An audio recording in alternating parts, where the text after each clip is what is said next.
May is Mental Health Awareness Month, so we will be bringing you conversations all month long to help you on your brain health journey. One of my favorite quotes is, "What mental health needs is more candor, more sunlight, and more unashamed conversations."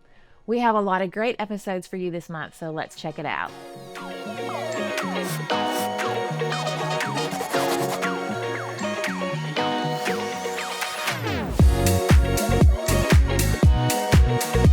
Hey, Caira, welcome to the Pineapple Principle Podcast. We are so excited that for our mental health series for May that you are sharing your story with us. So I want you to tell everybody just a little bit about yourself so we can get to know you. And I always like to ask, what was one thing that you like to do as a teenage girl, and do you still do that today? That's a good question. Well, thank you for having me. It's definitely an opportunity and an honor to be here. A couple things about me is I'm a personal trainer. I train in MMA. I'm also a podcast host. My podcast is Unsilenced Truths. I currently work at David's Bridal as a stylist, which has been my donkey mission, so to say.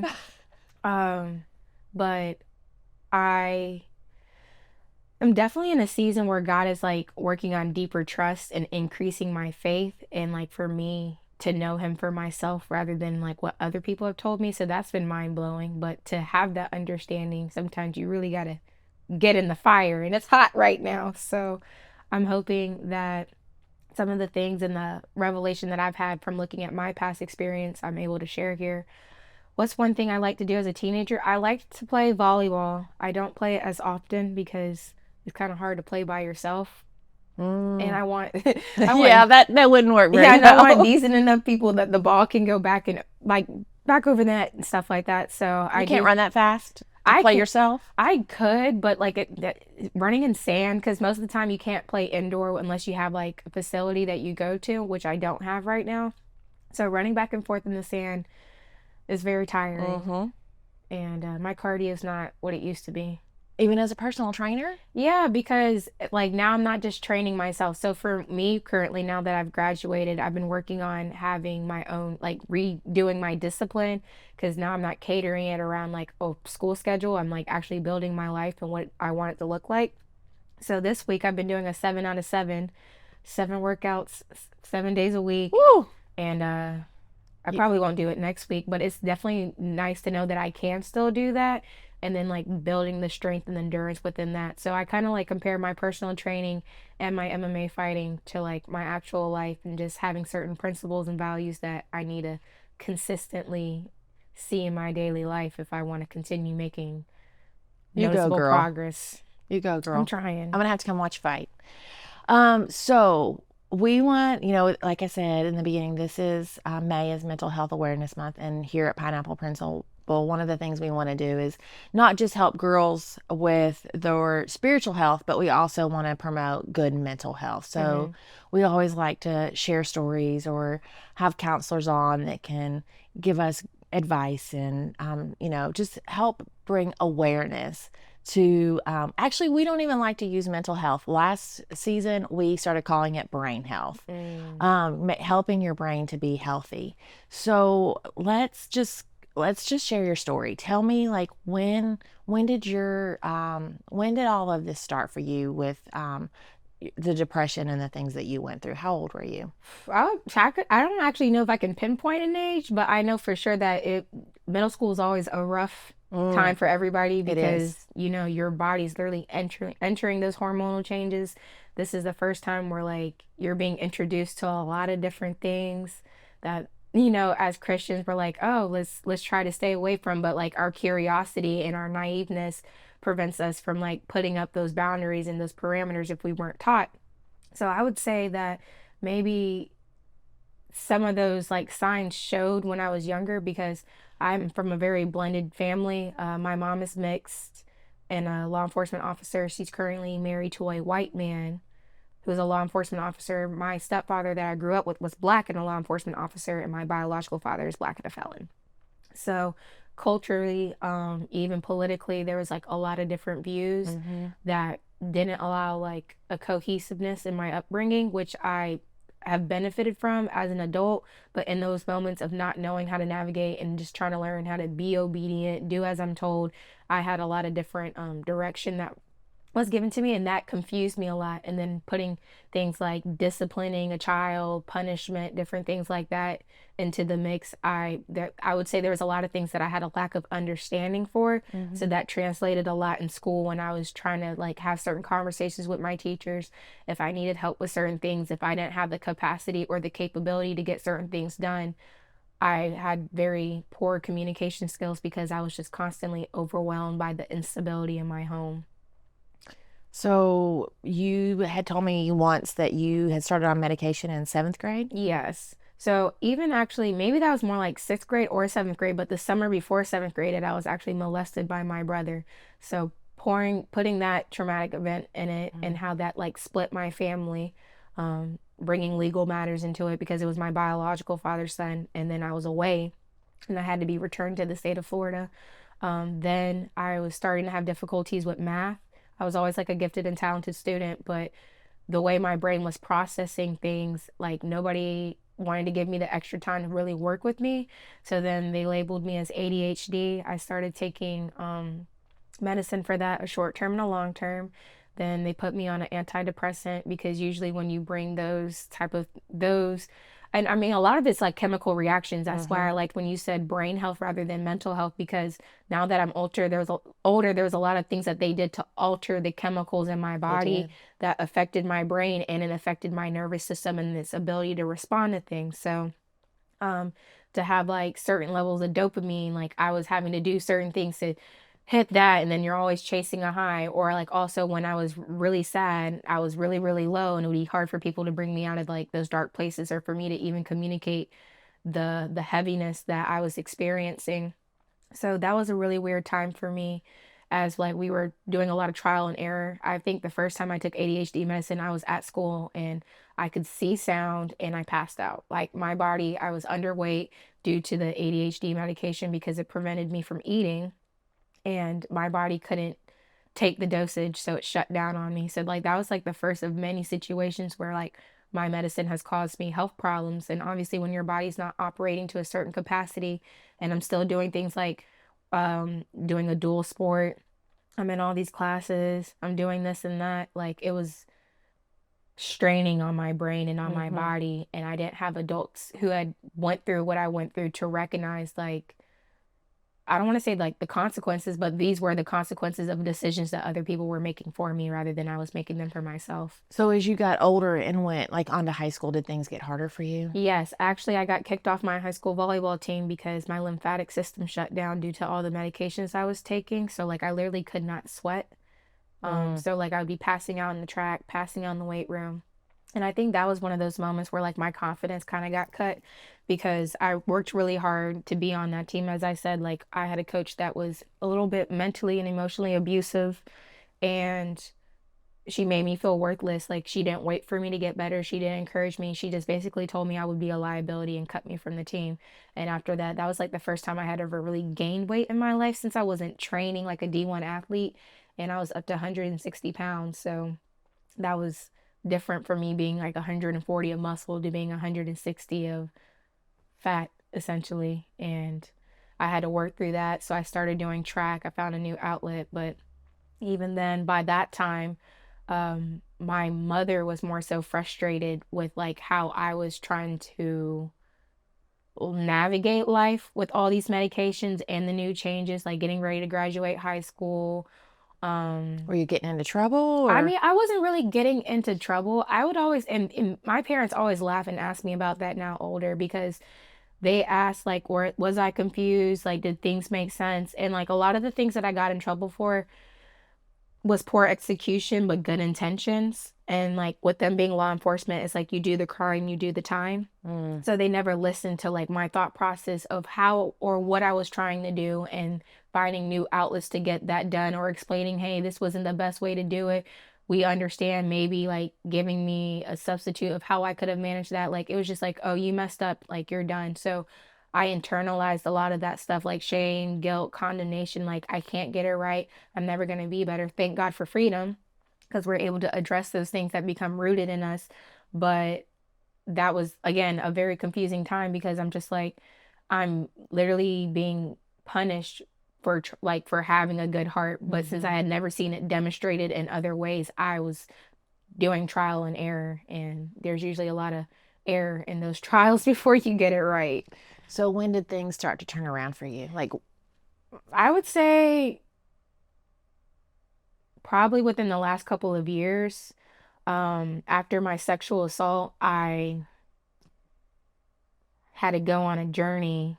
And even then, there was like a lot of deep stuff that I didn't recognize was holding me back. Like, even in like certain relationships that I was having with friends or like romantically, or even relationships with my family. That was the first year I didn't go home for anything. I didn't go home for birthdays, holidays. I had a place I paid bills for. I stayed in it and I really worked on myself. And I got to a place where like I could find like certain traits in my character that I admired, and I built off of those. I would say it did get a little worse before it got better because I found myself in interesting places. Not saying that they were terrible, but like there were certain environments that weren't conducive for the habits that now that I have and wanted to build at that time. But it put me around a lot of people who follow me and are able to see the changes that I made. And they're like, hey, like, what's that fruit in your life? Like, you didn't have that when we first met. You have it now. Like, what changed? And it was just me seeing for myself, like, how dark things can really be when it's not just in my own mind. Or, like, for example, I worked in a club, wasn't, shaking to get some cash, but I was, a bottle girl and I was a shot girl. So I remember like the one time I went to work sober, I saw a lot of things and I was like, yeah, people are in here just fighting their own demons. mm-hmm. So like, why would I want to be here surrounded by all this? So then I got out of that. I started listening to more sermons. I started like worshiping on my own because I grew up in That's what I church. was getting ready to ask. Did you grow up in I church? did. And I think I feel a little bit bad for like my little brother because he didn't get the same upbringing that I got. He didn't get a two-parent household. He didn't have like the foundation of going to a certain church consistently, having a youth group, having a youth pastor. When I had that molestation issue, my youth pastor was the first person to sit me down and like tell me it wasn't my fault. Mm-hmm. Now, as certain other similar situations happen, I'm like, it's got to be me. Like it has to be me, Lord. But also, I just also knew that, like, realizing now, like, I was never taught boundaries and certain things that allow you to, like, put up parameters and stand on those parameters, or even boundaries with yourself. Like, when I do these things, it puts me in this position.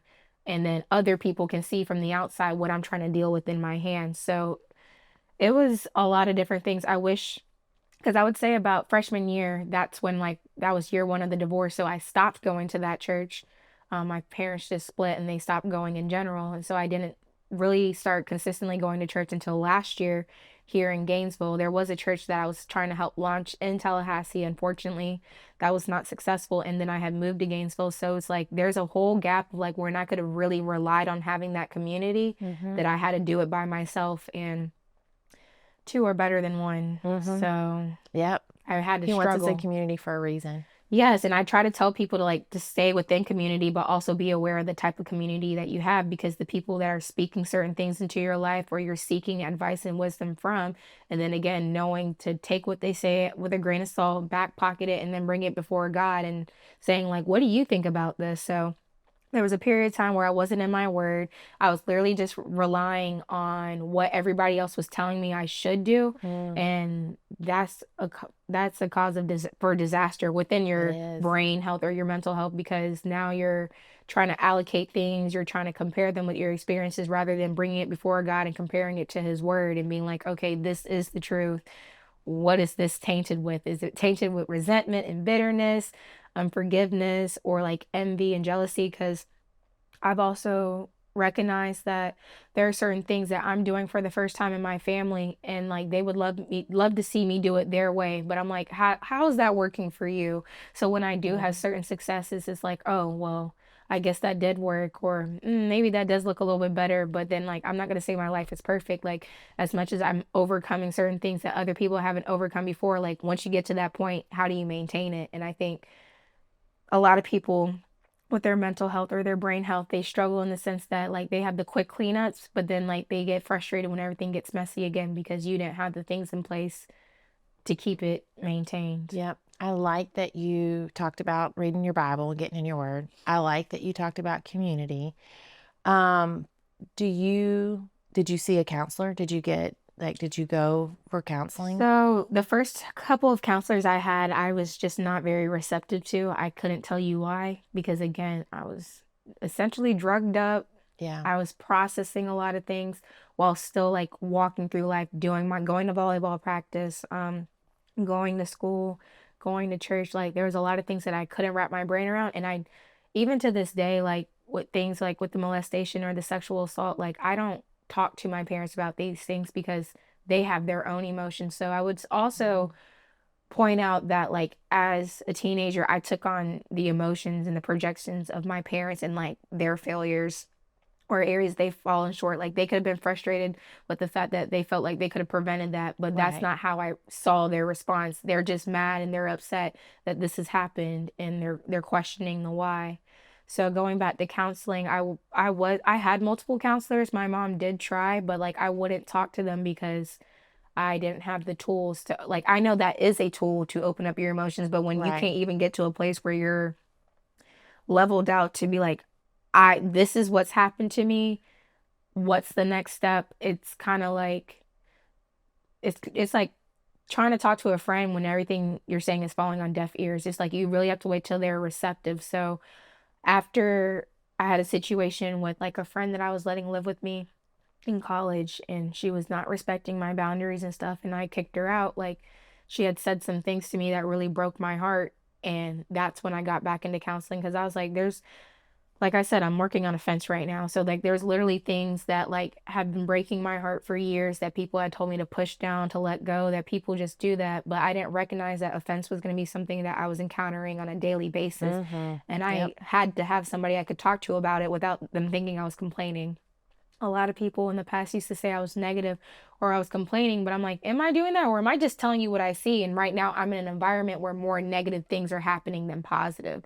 So I've had to overcome through counseling that I'm not crazy and that the things that I do see are real, but now I have to do the healing to not allow my experiences to cloud my response in that moment. So counseling, yes. Community, yes. In your word, yes. Um, how are you like when you're having a bad day? What works for you? I Like, rest. good. I like it.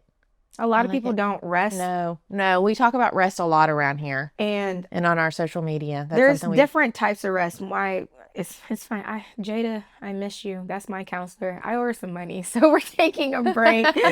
But that's that adult stuff. Like other things come up. How old are you now? I'm turned 24 in July. 24, that's right. I couldn't remember. Okay. So, with the rest, like some people think like, oh, they just need more sleep, but your brain can't even get to the point of sleep because you haven't had that process of decompressing before you go to bed. So one thing for me is like I allowed myself an hour of like starting to slow down before I even try to like get in my bed so I'm not tossing and turning. But there's physical rest, Mm-hmm. creative rest. So if like you're not doing enough things that allow you to be creative and make things and just express your vision, that's Mm-hmm. going to drive you insane. There's spiritual rest, like when you're resting in the presence of God. Amen. There's also things like stimulants, like if you're in an environment where phones are always ringing, there's bright lights, people are always talking, it's a rainy day and people were walking down the hall with squeaky shoes, those things add up. And for me, I had to find time, like not only am I like closing my eyes, but like I'm removing myself from like things that are overstimulating me. And I think part of that comes from the medications as well, because I was getting my day jump started by a chemical reaction that I was inserting in my body. So I'd wake up at 5 a.m., pop my pill, go to sleep. My body would wake me up at 6 a.m. And then I could literally complete everything I needed just because a wheel, like a hamster was running for me and I Mm-hmm. was just doing it. So even within that capacity, I was like, my brain and my body were not on the same page because my brain's like, you need to do all this, this, and this. And it's being driven chemically to get these things done. But like, I haven't rested my body in the capacity to do that, or I haven't trained my body in the sense to like give it the strength and the, oh my goodness, the strength and the nutritions that it needs. Because for example, going back to the medication thing, like I could work out, I could do all these things, but am I eating enough? Am I, especially with that medication, I was always dehydrated Now, we know what happens to the human body when you need some water. Your head starts hurting, your stomach Mm-hmm. starts hurting, you can't think straight, you're irritable. So, there was a lot of things that I didn't recognize were like being added to me through my environment or what I was ingesting, whether that was music, certain foods, even the food you eat that causes a chemical reaction in your body. So, it's just like through counseling, I've definitely had heightened awareness through rest. I've been able to spend time with myself and meet my needs rather than expecting the world to do it.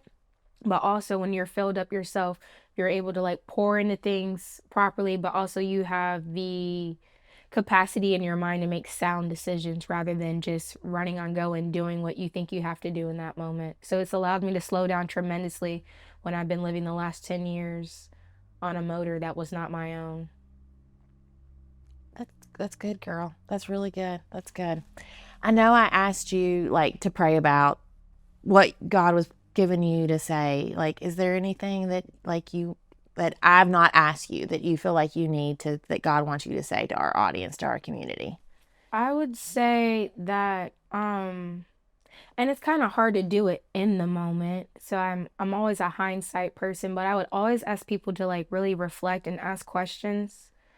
I'm a big question person, and a lot of people can't handle the questions that I ask, but God can. That's right. So I've learned that when you ask God certain questions, He either gives them to you directly, He allows you to have experiences that present the answer to the question itself, or He sends people who can break it down for you in a way that maybe you didn't consider it before. So I would always say, like, when there's things that you're unsure about, when there's things that you're not quite understanding, and you do have people that you trust, and you do know, like, there's people who pray for you and they're not just praying for what they see, but they're allowing the spirit to move and pray for things that you're not even talk about. Like, take advantage of that opportunity and that gift that God has given you to ask those certain questions, because I know for me, and this is kind of tricky because I had somebody who meant a lot to me and she helped me get off those medications and allowed me to be more in tune with myself.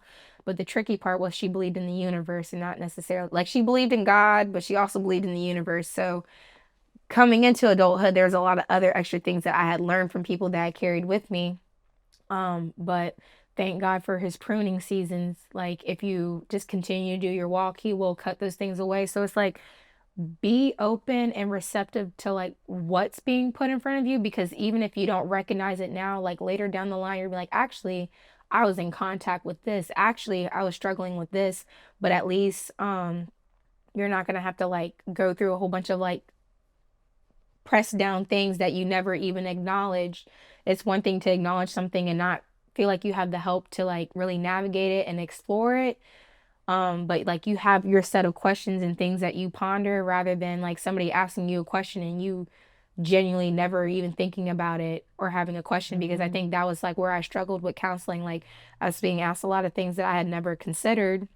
And I was like, well, I don't have an answer for this. So if I don't have an answer, then I'm not going to really try. And there's a lot of adults who have that attitude towards a lot of different things. Like somebody simply asked them a question because we're all adults. We're gonna be like, hey, bro, like, why are you doing this? Like, you're an adult. And they're like, well, I've always been doing it.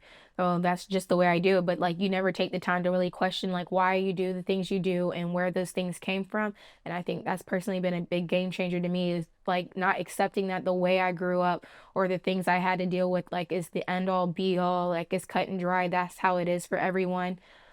Because essentially the environments that you're in, typically the environments that you go to are very similar to that, unless like God has just place something for you to like go to as an outlet, which is why I'm trying to focus more on being in certain spaces where people don't expect me to be so I can like speak life into them or just be a reminder like just keep going. But Mm-hmm. I think asking questions is a really big thing because especially as women, like we can either get caught up in gossip, we can get like there's a lot of things we can talk about, but at the end of the day, are we asking ourselves questions as to like why do I feel comfortable doing these certain things? Like why do I feel fulfillment when I'm like gossiping or having conversations about other people? Like does it take the attention away from me and I it makes me feel like I don't have to deal with certain things? Or even comparison. I think I struggled with comparison a lot just because like I was disassociated from my body in a lot of ways.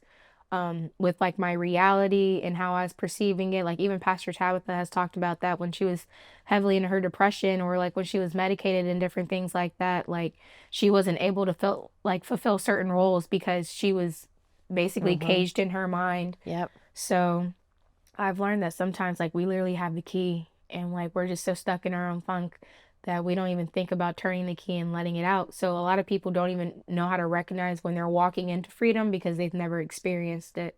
So journaling has helped with that, keeping notes of the things I feel, questions that I have. So when things do arise, I have something to point somebody in a direction like, actually, I might be struggling in this moment to convey what I'm thinking, but this is what I thought a couple of days ago. Do you have any insight to that? And just habit stacking. It's harder to build habits when you've gone years of doing things one way. And it's also hard to know what habits you should be stacking when you don't have the greatest examples. But again, thank God for that, because He will place little things in our hearts at certain times for us to come back to at a later time and be like, remember when I said this? This is the time to do it. It's good, girl.